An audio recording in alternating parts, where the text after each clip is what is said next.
Welcome everyone, you are watching Vidyakanan. আশা করি সকলেই ভালো আছো। আজকে থেকে আমরা আবার বিদ্যাকানন ইউটিউব চ্যানেলে প্রাইমারি টেট 2024 এর জন্য ক্লাসগুলি শুরু করছি। এখন থেকে তোমরা প্রতিদিন প্রাইমারি টেট রিলেটেড বিভিন্ন বিষয়ের উপর ক্লাস প্রত্যেক দিন পাবে। যারা আগের থেকেই এই চ্যানেলটিতে যুক্ত আছো এবং আগের ক্লাসগুলি করছো, তাদেরকে বলবো তোমরা অবশ্যই রেগুলার ক্লাসগুলি করো। আশা করি তোমরা সকলেই উপকৃত হবে। আজকে সিডিপি থেকে অর্থাৎ শিশু মনস্তত্ত্ব ও উন্নয়ন থেকে 2024 প্রাইমারি টেটের জন্য প্রথম ক্লাসটি তোমরা দেখে নাও। এই ক্লাসে মোট 20টি প্রশ্ন দেওয়া হয়েছে। আমি প্রত্যেকটি ক্লাসে 20টি করে প্রশ্ন দেওয়ার চেষ্টা করব এবং যখন পরীক্ষার 3 মাস বাকি থাকবে, অর্থাৎ নোটিফিকেশন তোমরা পেয়ে যাবে আশা করি কিছুদিনের মধ্যেই, বা প্রত্যেক বছর যেহেতু প্রাথমিক শিক্ষা পর্ষদ পরীক্ষা নিতে চেয়েছে আর নোটিফিকেশন পেয়ে গেলে তোমরা অবশ্যই সবাই আবেদন করবে। এবং আমরা ফুল মক টেস্ট এবং ম্যারাথন ক্লাসগুলি করব পরীক্ষার ঠিক 3 মাস আগে থেকে। আর এখন আমরা প্রত্যেকটা দিন বিভিন্ন বিষয়ের উপরে যে সাবজেক্টগুলো তোমাদের প্রাইমারি টেটে রয়েছে 20টি করে প্রশ্ন নিয়ে আমরা আলোচনা করব। এবং সাথে যারা পিডিএফগুলো পেতে চাও তারা বিদ্যাকানন ইউটিউব চ্যানেলের যে হোয়াটসঅ্যাপ গ্রুপ আছে সেই হোয়াটসঅ্যাপ গ্রুপে যুক্ত হবে। চলো শুরু করি আজকের ক্লাসটি। প্রথমেই দেখো, প্রথম প্রশ্নটি দেখে নাও। বৃদ্ধি সম্পর্কে নিচের কোন বিবৃতিটি সত্য নয়? বৃদ্ধি শারীরিক, বৃদ্ধি পরিমাণগত, বৃদ্ধি পরিমাপযোগ্য, বৃদ্ধি একটি জীবনব্যাপী প্রক্রিয়া। তাহলে প্রশ্নে বলেছে বৃদ্ধি সম্পর্কে কোনটি সত্য নয়। তাহলে এই প্রশ্নটির সঠিক উত্তরটি হবে অপশন নম্বর ডি, বৃদ্ধি একটি জীবনব্যাপী প্রক্রিয়া। কিন্তু এখানে যদি প্রশ্নে বলা থাকতো যে বিকাশ সম্পর্কে কোনটি সত্য, এক্ষেত্রে কিন্তু আমাদের সবগুলি অপশনই হতো। বিকাশ একটি জীবনব্যাপী প্রক্রিয়া। পরের প্রশ্ন দেখো, শিক্ষাগত মনোবিজ্ঞান হলো একটি বিশুদ্ধ বিজ্ঞান, একটি আদর্শিক বিজ্ঞান, একটি ফলিত বিজ্ঞান, উপরের কোনোটি নয়। তাহলে সঠিক উত্তরটি হবে অপশন নম্বর সি, একটি ফলিত বিজ্ঞান। 3 নম্বর প্রশ্ন দেখো, শৈশবে শিশুর মানসিক বিকাশে নিচের কোনটি সবচেয়ে বেশি গুরুত্বপূর্ণ ভূমিকা পালন করে? প্রতিবেশী, সমবয়সী দল, পিতামাতা, শিক্ষক শিক্ষিকা। তাহলে প্রশ্নে বলেছে শৈশবে শিশুর মানসিক বিকাশে কোনটি সবচেয়ে বেশি গুরুত্বপূর্ণ ভূমিকা পালন করে। এক্ষেত্রে সঠিক উত্তরটি হবে অপশন নম্বর সি, পিতা মাতা। তোমাদের যে প্রশ্নগুলি আমি এখানে দিয়েছি এই প্রশ্নগুলি বিভিন্ন রাজ্যের প্রাইমারি টেটে কিন্তু এসেছিল। টেট পরীক্ষায় আসা প্রশ্নগুলি থেকেই তোমাদের এই সেটগুলি করা হচ্ছে। আমরা এখন বিভিন্ন যে প্রাইমারি টেট হয়েছে বিভিন্ন রাজ্যের, সেই টেটের প্রশ্নগুলি থেকে আমরা প্রথম দিকে কয়েক মাস আলোচনা করব। এরপর বিষয়ভিত্তিক আলোচনাও তোমরা আমাদের বিদ্যাকানন ইউটিউব চ্যানেলে পেয়ে যাবে। তোমরা যারা এই চ্যানেলটি সাবস্ক্রাইব করোনি এখনো, তারা অবশ্যই চ্যানেলটিকে সাবস্ক্রাইব করে রাখবে এবং অবশ্যই শেয়ার করবে। এর পরের প্রশ্ন দেখো, 4 নম্বর প্রশ্ন, একজন শিক্ষার্থীর বিকাশ নির্ভর করে পরিবেশ, বংশগতি, বংশগতি ও পরিবেশ, বা পরিবেশ ও বংশগতি, উপরের কোনোটি নয়। তাহলে সঠিক উত্তরটা হবে অপশন নম্বর সি, পরিবেশ ও বংশগতি।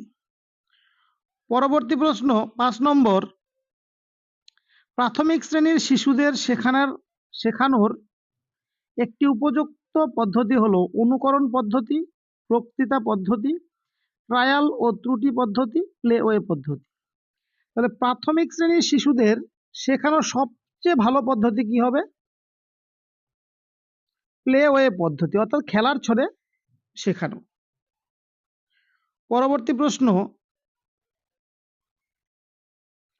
6 থেকে 7 বছর বয়সী একটি শিশু অন্যের দৃষ্টিভঙ্গি গ্রহণ করতে সক্ষম নয়, কারণ সে খুব ছোট, সে আত্মকেন্দ্রিক, সে বুদ্ধিমান। এখানে সে হবে এ না, সে কল্পনা প্রবণ। তাহলে এই প্রশ্নটির সঠিক উত্তরটি হচ্ছে অপশন নম্বর বি, সে আত্মকেন্দ্রিক। কারণ 6 থেকে 7 বছর বয়সী শিশুরা বেশিরভাগ কি হয়? আত্মকেন্দ্রিক, অর্থাৎ নিজেকে নিয়েই সবসময় তারা ভাবে। পরের প্রশ্ন 7 নম্বর, প্রাথমিক পর্যায়ে নির্দেশনা হতে হবে পাঠ্যপুস্তক কেন্দ্রিক, শিক্ষক কেন্দ্রিক, শিক্ষার্থী কেন্দ্রিক, শিক্ষক ও পাঠ্যপুস্তক কেন্দ্রিক। তো সঠিক উত্তরটি হলো অপশন নম্বর সি, শিক্ষার্থী কেন্দ্রিক। নেক্সট প্রশ্ন 8 নম্বর, শেখার জন্য নিচের কোনটি অপরিহার্য? সচিন্তা, নিজের অভিজ্ঞতা, স্বকার্যকলাপ, উপরের সবকটি সঠিক। তাহলে দেখো, শেখার জন্য তোমার অবশ্যই একজন শিক্ষার্থী সচিন্তা করতে হবে, আর অভিজ্ঞতা অবশ্যই দরকার, স্বকার্যকলাপ, সবগুলোই কিন্তু সঠিক শেখার জন্য। তাহলে সঠিক উত্তরটি হবে অপশন নম্বর হচ্ছে ডি, উপরের সবকটি সঠিক। এরপরে দেখো 9 নম্বর প্রশ্ন, একজন শিশু আরো ভালো শিখতে পারে যদি পাঠ্যপুস্তকের মাধ্যমে পড়ানো হয়, কম্পিউটারের মাধ্যমে পড়ানো হয়, বক্তৃতা পদ্ধতির মাধ্যমে শেখানো হয়, কার্যকলাপ পদ্ধতির মাধ্যমে শেখানো হয়। তাহলে একজন শিশু সবচেয়ে ভালো শিখতে পারবে, অবশ্যই সঠিক উত্তরটি হবে অপশন নম্বর ডি, কার্যকলাপ পদ্ধতির মাধ্যমে শেখানো হয়, অর্থাৎ কাজের মাধ্যমে শিক্ষা। এর পরের প্রশ্ন 10 নম্বর, শিক্ষার দুটি প্রধান বৈশিষ্ট্য হলো শিক্ষার্থীকে বিষয় জ্ঞান প্রদান এবং বৃত্তিমূলক দক্ষতা বিকাশ, বিষয় জ্ঞান প্রদান ও মুখস্থ করতে সাহায্য করা, শিক্ষার্থীকে বিষয় জ্ঞান প্রদান এবং পরীক্ষার জন্য প্রস্তুত করা, শিক্ষার্থীকে বা শিশুদের মধ্যে বিষয় জ্ঞান সঞ্চারিত করা এবং শিশুদের মানসিক বিকাশ ঘটানো। তাহলে দেখো, এই প্রশ্নটির সঠিক উত্তরটি হবে অপশন নম্বর হচ্ছে ডি, অপশন নম্বর ডি হবে সঠিক অ্যান্সার। শিশুদের মধ্যে বিষয় জ্ঞান সঞ্চারণ করা এবং শিশুদের মানসিক বিকাশ ঘটানো। এরপরে দেখো 11 নম্বর প্রশ্ন, একজন ভালো শিক্ষক হলেন যিনি শিক্ষার্থীর মধ্যে কাঙ্ক্ষিত আচরণগত পরিবর্তন ঘটান বা ঘটায়, পাঠ্যক্রম প্রেরণ করে বা তৈরি করে, মৌখিকভাবে জ্ঞান প্রেরণ করে, তথ্য বর্ণনা করে। তাহলে দেখো, এই প্রশ্নটির সঠিক উত্তরটি হবে অপশন নম্বর এ, শিক্ষার্থীর মধ্যে কাঙ্ক্ষিত আচরণগত পরিবর্তন ঘটায়। 12 নম্বর প্রশ্ন, একজন প্রতিভাবান শিশুর আইকিউ হলো 120, 125, 130, 140। এগুলো তোমাদের মনে রাখতে হবে। একজন প্রতিভাবান শিশুর আইকিউ হলো 140। এরপর দেখো 13 নম্বর প্রশ্ন, একটি শিশুর সামাজিক বিকাশ শুরু হয় কৈশোরকালে, শৈশবকালে, পরবর্তী শৈশবে, কোনোটি নয়। তাহলে প্রশ্নে বলেছে একটি শিশুর সামাজিক বিকাশ শুরু হয়, তাহলে এক্ষেত্রে সঠিক উত্তরটি হবে অপশন নম্বর বি, শৈশবকালে। একজন শিশুর শৈশবকালেই তার সামাজিক যে বিকাশ সেটা শুরু হয়। এরপর 14 নম্বর প্রশ্ন, নিচের কোনটির মাধ্যমে জ্ঞান অর্জিত হয়? মুখস্থ করা, জ্ঞানের সঞ্চালন, অভিজ্ঞতা এবং নতুন অর্থ অনুসন্ধান, উপরের কোনোটি নয়। তাহলে সঠিক উত্তরটি হবে অপশন নম্বর হচ্ছে সি, অভিজ্ঞতা এবং নতুন অর্থ অনুসন্ধান। এর মাধ্যমেই একজন শিক্ষার্থীর জ্ঞান অর্জিত হবে। এরপর 15 নম্বর প্রশ্ন দেখো, বেশিরভাগ শিশু তাদের মাতৃভাষা শেখে 1 বছর বয়সে, 2 বছর বয়সে, 4 বছর বয়সে, 6 বছর বয়সে। তাহলে বেশিরভাগ শিশু তাদের মাতৃভাষা কোন বছর কত সময় থেকে বা কত বছর বয়সে শেখা শুরু করে বা শিখে? তাহলে এক্ষেত্রে সঠিক উত্তরটি হবে অপশন নম্বর সি, 4 বছর বয়সে শিশুরা তাদের মাতৃভাষা শেখে। এরপর দেখো 16 নম্বর প্রশ্ন, একটি শিশু কোন বয়সে ঈর্ষা দেখায়, অর্থাৎ তার মধ্যে ঈর্ষা জন্মায় একজন শিশুর মধ্যে কোন বয়সে? 6 মাস বয়সে, 12 মাস বয়সে, 18 মাস বয়সে, 24 মাস বয়সে। সঠিক উত্তরটি হবে অপশন নম্বর সি, 18 মাস বয়সে। এগুলো তোমরা মনে রাখবে, এই প্রশ্নগুলির উত্তর তোমাদের মনে রাখতে হবে। আর তোমরা এই প্রশ্নগুলি এখন থেকেই নোট করে রাখবে, খাতায় নোট করে রেখে প্রতিদিন প্র্যাকটিস করে যাবে। এবং তোমরা এই যে তোমাদের টপিক নিয়ে আলোচনা করা হবে, যে প্রশ্নগুলি নিয়ে আলোচনা করা হবে, তোমরা অবশ্যই সেগুলি বাড়িতে প্র্যাকটিস করবে। এছাড়াও আগে দেখবে বিদ্যাকরণ ইউটিউব চ্যানেলে, আগে দেখবে প্লে লিস্টে তোমাদের আগের বছরের বিভিন্ন বিষয়ের উপর তোমাদের কিন্তু ক্লাস নেওয়া আছে, তোমরা সেই ক্লাসগুলি দেখতে পারো। এরপরে দেখো 17 নম্বর প্রশ্ন, 6 থেকে 11 বছর বয়সী শিশুদের নিম্নলিখিত কোন বৈশিষ্ট্যটি রয়েছে? শেখার জন্য শিক্ষকদের ওপর নির্ভর করে, শিশুরা শেখার প্রতি আগ্রহী নয়, শিশুরা স্বাভাবিক এবং সক্রিয় অংশগ্রহণ করে, শিশুরা শুধু শিক্ষকদের কাছ থেকে জ্ঞান লাভ করে। তাহলে এই প্রশ্নটির সঠিক উত্তরটি হবে অবশ্যই অপশন নম্বর সি। শিশুরা স্বাভাবিকভাবে এবং সক্রিয়ভাবে কোনো শিক্ষণ কাজে কিন্তু তারা অংশগ্রহণ করবে।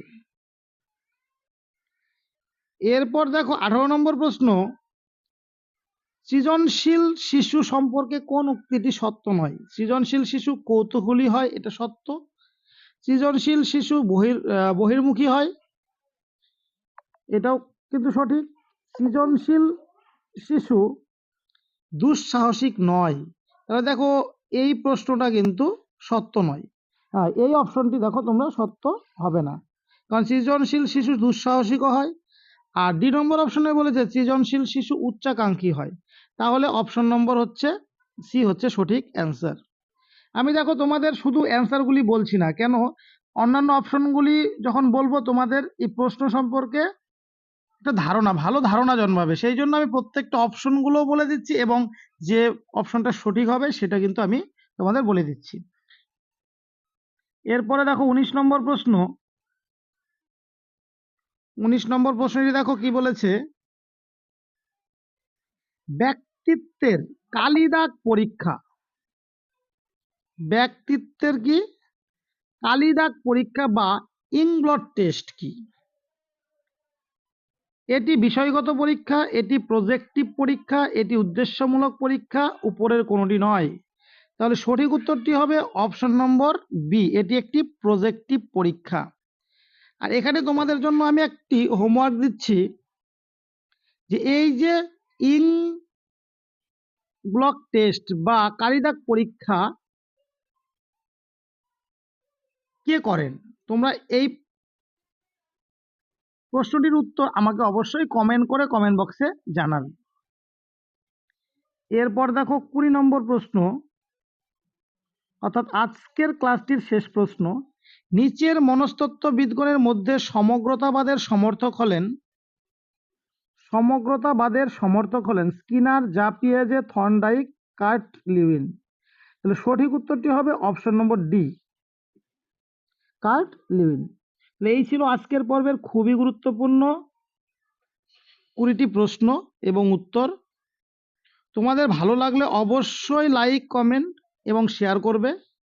আর যারা পিডিএফগুলি পেতে চাও তারা অবশ্যই বিদ্যাকানন হোয়াটসঅ্যাপ গ্রুপে তোমরা যুক্ত হবে। Thank you for watching.